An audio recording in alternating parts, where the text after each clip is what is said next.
back one. No, I'm not going to give a presentation on camp this summer. And also because everybody was so fond of video clips and movies and things like that, we're going to do a movie marathon. We're going to start with the 10 Commandments, go to the greatest story ever told, and we will continue on until everybody falls asleep. No, we're not going to show any movies today. I did, for discussion for today, I'm going to go to the last 2 chapters in Isaiah, and for those that have their handouts, it's all on the back page. But before I start on that one, I want to go to the book of Acts and chapter 7. And most people know that that's Stephen getting stoned at the end of that chapter. But who was confronting Stephen at that point, or was Stephen confronting whom? What group?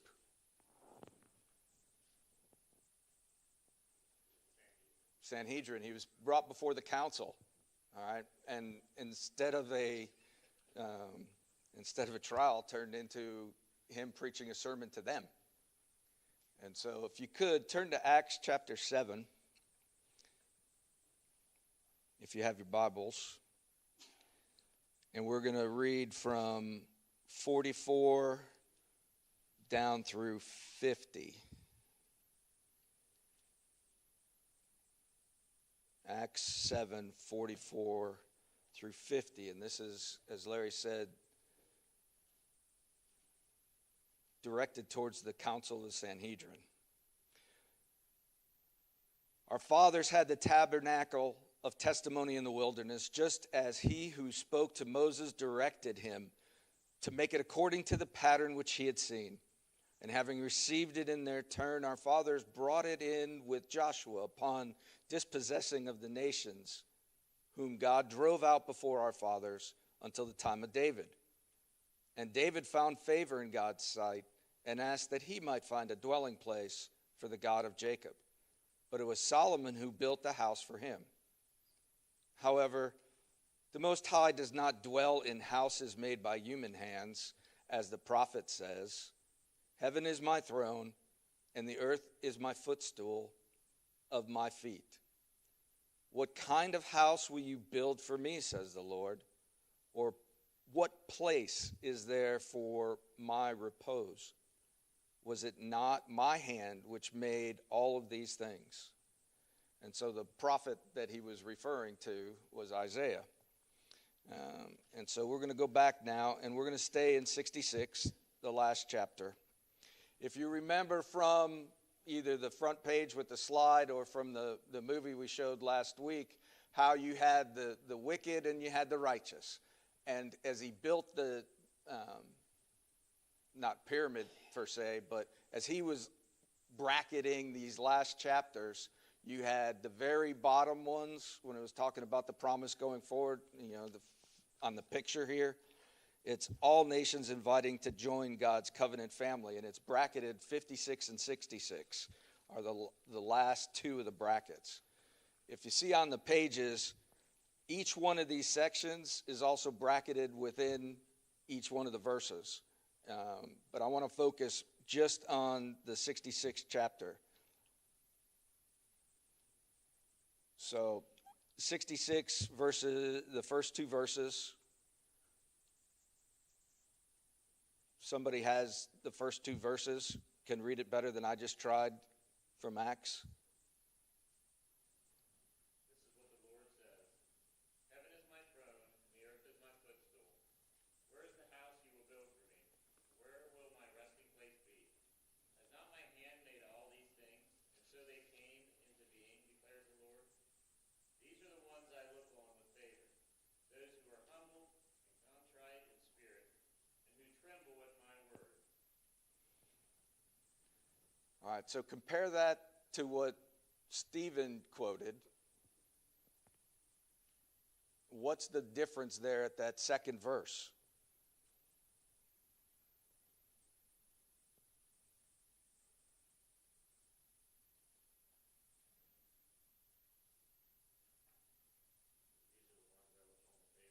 Right. And so the change there is Stephen's just attacking those that are enamored with a building, enamored with possessions, and equating that to building a house for God, where you read back here, both Isaiah and Stephen, it's if God wanted to build a house, he could have built his own house. He doesn't need man to go out there and build a house for him. What does he require? What is he asking for? It's not the big show. It's not the robes. It's not the big fancy, breastplates of gold and other stones. What is God asking for? Contrite hearts, humble, humility.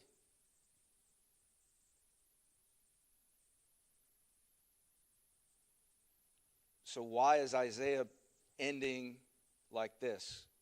What is he prophesying about at this point in time?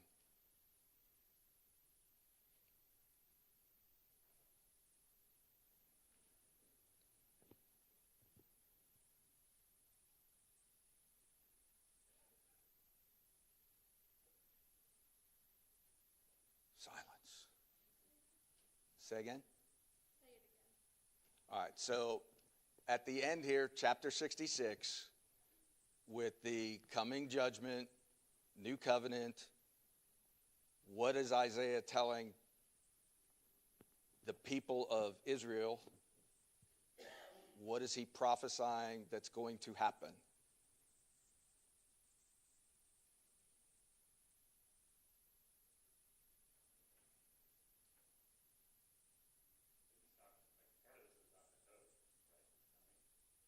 It's going to happen.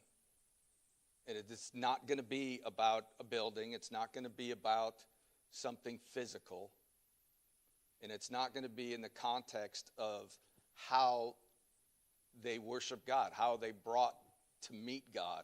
It's not going to be about a physical place. All right, so let's finish up. Who's got the next two verses, 3 and 4?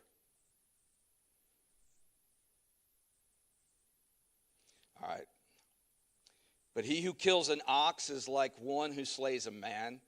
He who sacrifices a lamb is like one who breaks a dog's neck. He who offers a grain offering is like one who offers swine's blood. He who burns incense is like one who blesses an idol.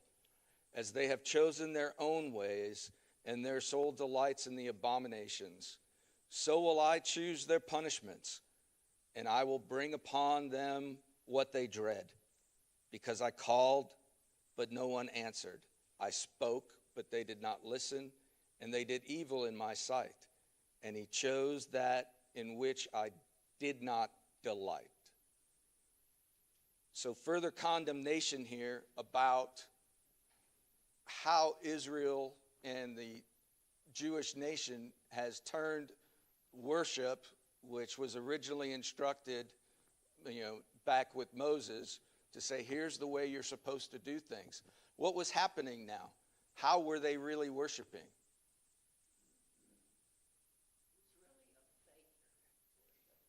It wasn't real. They did not give their best. They did not, they were just up there for show. When you talk about a dog or swine's blood, how was a dog looked at in society at that point?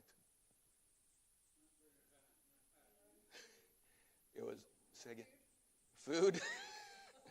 No, we're not in Korea. We're not going to have bulgogi at this time. No, it wasn't very high.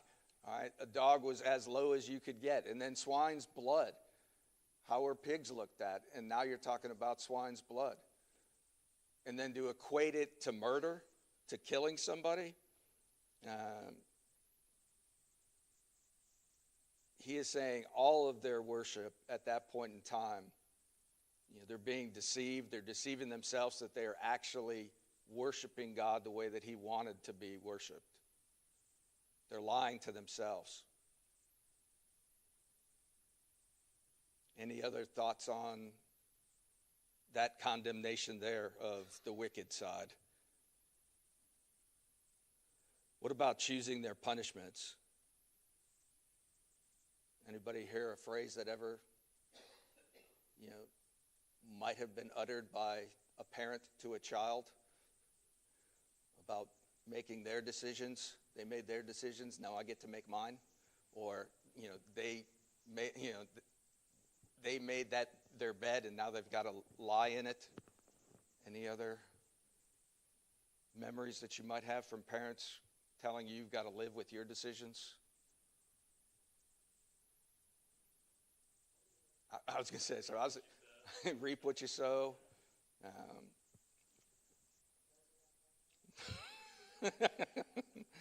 Also good.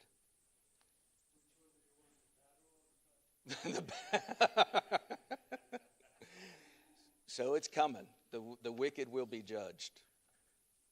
All right. So that's the first, not quartet. I went blank now on what I was going to say. That's the first 4 verses of this. I just went blank. It's not quartet. Coupling? No, it's not. I think it's couplet. Couplet is the right word. Bracketing and arcing, I would remember those two, Tim. But yeah, I think it's couplet on this one. All right, so 5 through 9, the next one. Who's got 5 through 9 and wants to read that? Okay. Hear the word of the Lord, you who respect what he has to say. Your countrymen who hate you and exclude you supposedly for the sake of my name say, may the Lord be glorified, then we will witness your joy. But they will be put to shame. The sound of battle comes from the city. The sound comes from the temple. It is the sound of the Lord paying back his enemies. Before she goes into labor, she gives birth. Before her contractions begin, she delivers a boy. Who has ever heard of such a thing? Who has ever seen this? Can a country be brought forth in one day? Can a nation be born in a single moment? Yet as soon as Zion goes into labor, she gives birth to sons. Do I bring a baby to the birth opening and then not deliver it? Asked the Lord. Or do I bring a baby to the point of delivery and then hold it back? Asks your God. All right, so 2 parts here. The first 2 verses, what's he saying then? So he just chastised everybody on the one side, the wicked, and said, you're going to get what you deserve. Payback is coming. Now what's he saying in these first 2 verses, 5 and 6? Who's he addressing? Went from talking to the wicked, saying, this is what's going to happen to you. Now he's telling the righteous what? You're going to be excluded. They're going to put you down, and you're doing the wrong thing. So to those that listened to what God had to say, those who obeyed the word, you are going to be persecuted. You're going to be laughed at, judged, made a mockery of, which also sounds like what? What happened with Jesus? What happened in the New Testament? What happened to the Christians who were no longer following Judaism? What did Saul, make sure that he was trying to do? The wicked are still going to be there. All right, so he's not only telling Israel what's going to happen to them, he's also prophesying about what's going to happen when the Messiah comes. All right, so that's the first 2. And then 7 through 9, what's this about giving birth? What's the metaphor here that he's trying to say? What's being born? He didn't bring the chosen people along to obey him and include himself. He doesn't bring you to the moment of birth.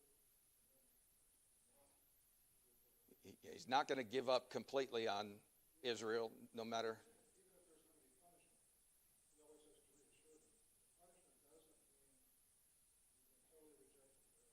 You're not going to go from chosen to unchosen. You still have a chance. You still have hope. I mean, how many other nations could be pretty much wiped out, scattered all over the world, and then brought back together?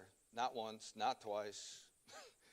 How many times? And then look, this is foretelling 1948 and Israel getting their own state.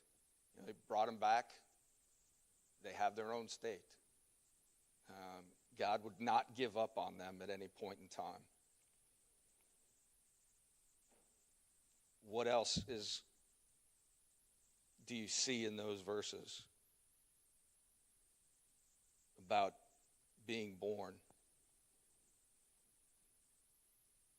About describing the birth experience? Anything?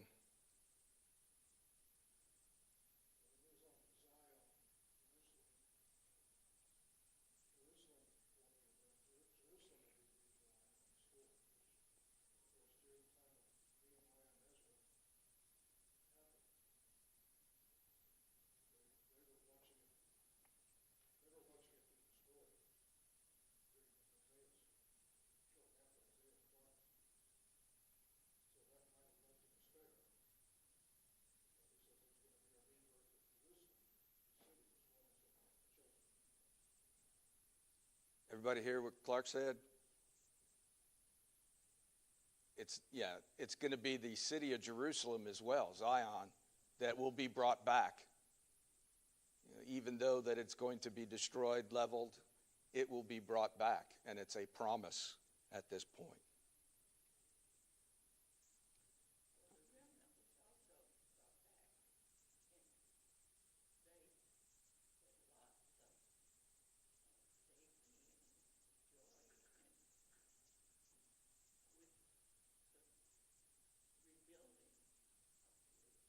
And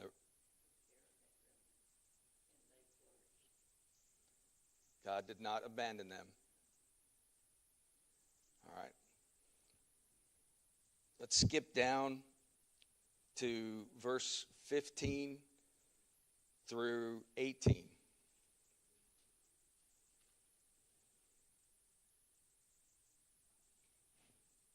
Who's got it? Kate? See, the Lord is coming with fire, and his chariots are like a whirlwind. He will bring down his anger with fury, and his rebuke with flames of fire. For with fire and with his sword the Lord will execute judgment on all people, and many will be those slain by the Lord. Those who consecrate and purify themselves to go into the gardens, following one who is among those who eat the flesh of pigs, rats, and other unclean animal things. They will meet their end together with the one they follow, declares the Lord. Through 18 or stop 18? You could stop at 18. Thank you. So now we're back to the wicked and what's going to happen to them as we're bracketing this again of talking about the wicked, and then we'll talk about the righteous. So now the wicked, what's going to happen to them and their nations? As Kate just read. They're going down. They're not going to survive. And God's going to make sure that his vengeance will attack and defeat all enemies of the church, not only at their time, but in the future. That God will protect his people, will protect his church. What else? Anything that you see in those verses?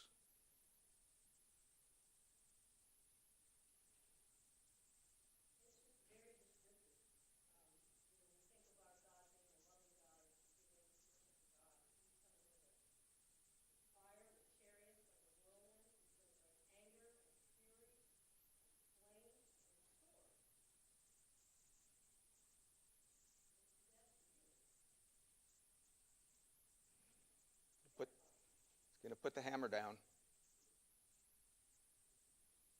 There's three things that Isaiah moves around, talking judgment on Judah, Israel, but then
And when we go back to the first 12 chapters of Isaiah, and he's doing that same list of here's everybody north to south, east to west, of all the other nations that are out there surrounding Judah and Israel, that they're all going to get what's due to them as well. So he's, again, bracketing from the very beginning to now, saying you're either with me or you're not with me. You're either on the wicked side or you're on the just side. And he is going to take care of those people that are on the wicked side. It will not pay off for them in the long run. All right, and then so let's skip down again and go 20 through 24.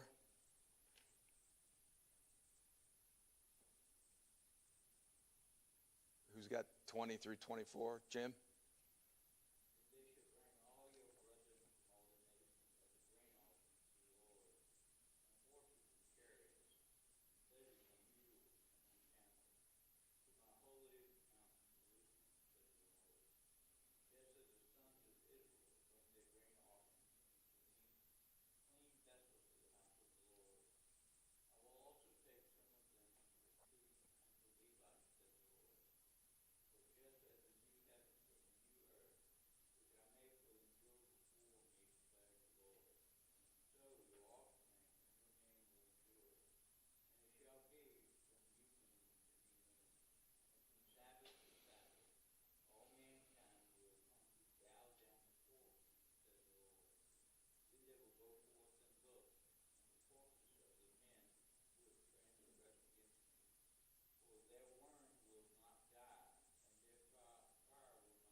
So again, as Julie said, it was a very descriptive passage about the destruction of those that are enemies of God. And now we come back to close it up and saying that those nations that were just destroyed or trampled on, or however we want to say that, the sword came to them, they're now doing what? What are they? They're going to bow down before God. They're going to have to be subservient, or they will be subservient. So the wicked that fall will eventually have to come around and serve the righteous. It's giving them that message of hope that, yes, you're being picked on. Yes, it's rough. Yes, you're being persecuted against. But in the end, it'll be okay. Giving them that hope that it may be rough now, but it'll be okay in the end. Does that always mean that it's going to be an earthly okay?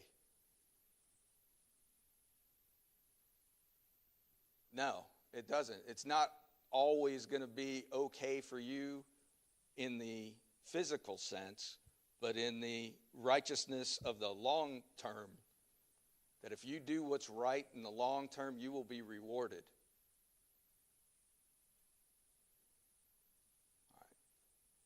Any?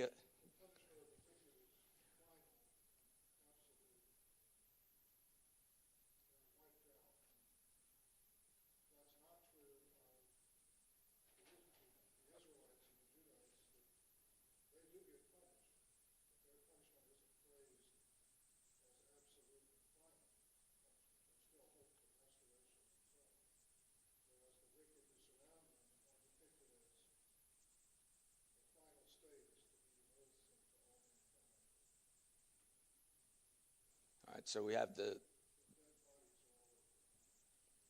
so the righteous and the wicked are separated, that this everlasting misery, everlasting torment will be upon them. Just because they're dead and gone doesn't mean that it's over for them either. Their misery will continue forever.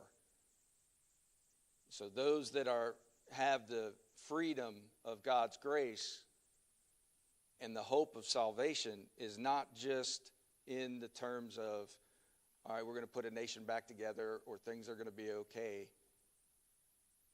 It's in that grace of the new covenant that people are saved forever.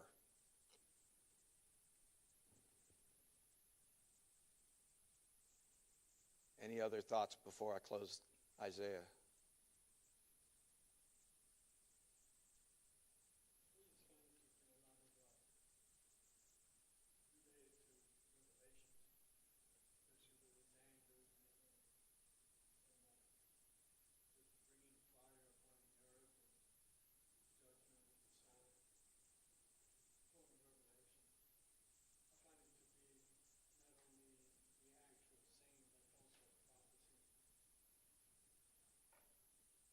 Everybody hear what James said?